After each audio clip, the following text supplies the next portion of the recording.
Sony have announced the PlayStation Classic with 20 legendary games built in. And I actually quite like it. I actually like this idea. Okay, so showing my age, one of my first consoles was a Sony PlayStation. Long before I got woke and went to Xbox. Just kidding. Just having a dig at PlayStation, boys. But yeah, I grew up playing one of these, playing, like Tomb Raider, or I think it was Bond, James Bond. I didn't have a lot of games on it. But yeah, I did remember having an original PlayStation. In fact, I think I have I think I have one around here somewhere still. So yeah, it was. Oh yeah, this is old school.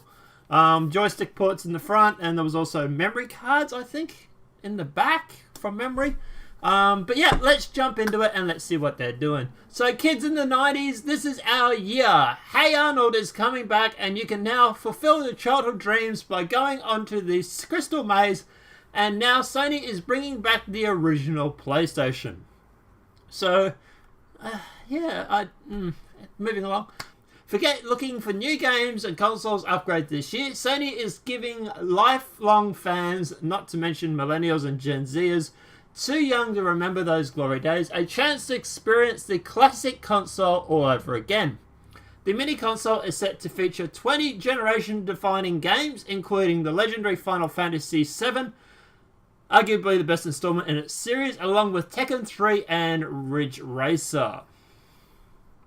Dropping on the 3rd of December, in time just to add those letters to Santa Claus, the PlayStation Classic will set customers back £90 or $100 in the US, so roughly about 120 Australian, but it's a small price to pay for the ultimate nostalgic experience. 2 controllers are included in the box, along with a HDMI cable, which is always useful. There's also a extra nice touch in that the eject disc button actually changes the game, although AC adapters will be sold separately. While phones currently seem to be getting bigger, hello phone, iPhone X, Sony has followed the precedent set by Nintendo's NES and SNES Classic Editions and made the re-release notably smaller.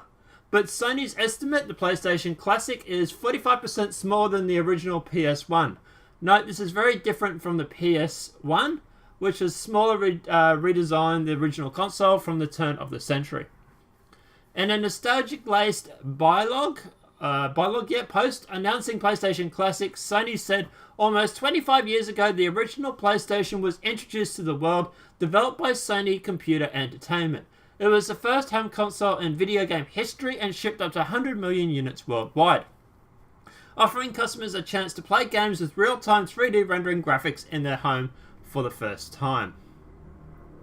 Long-time fans will appreciate the nostalgia that comes with the discovery and the games that they know and love, while gamers who might be new to the platform can enjoy the groundbreaking PlayStation console experience that started it all.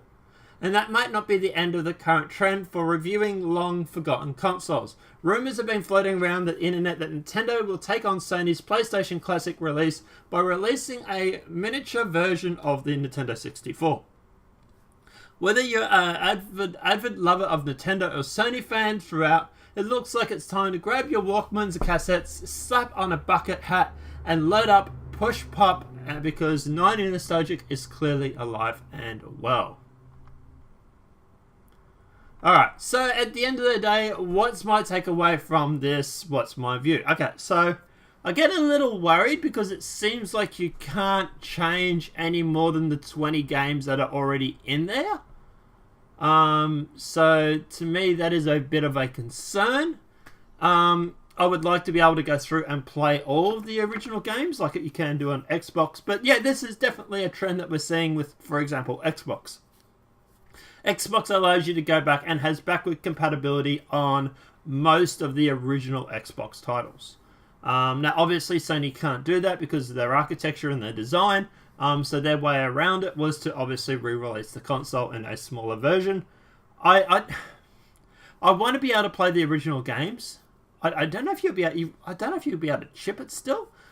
Chipping was one of the things that allowed you to play burnt CDs because the Sony discs originally, they were black. They were black CDs, and you could burn them and you could put them in and get buy them and burn them and stuff like that and burn games.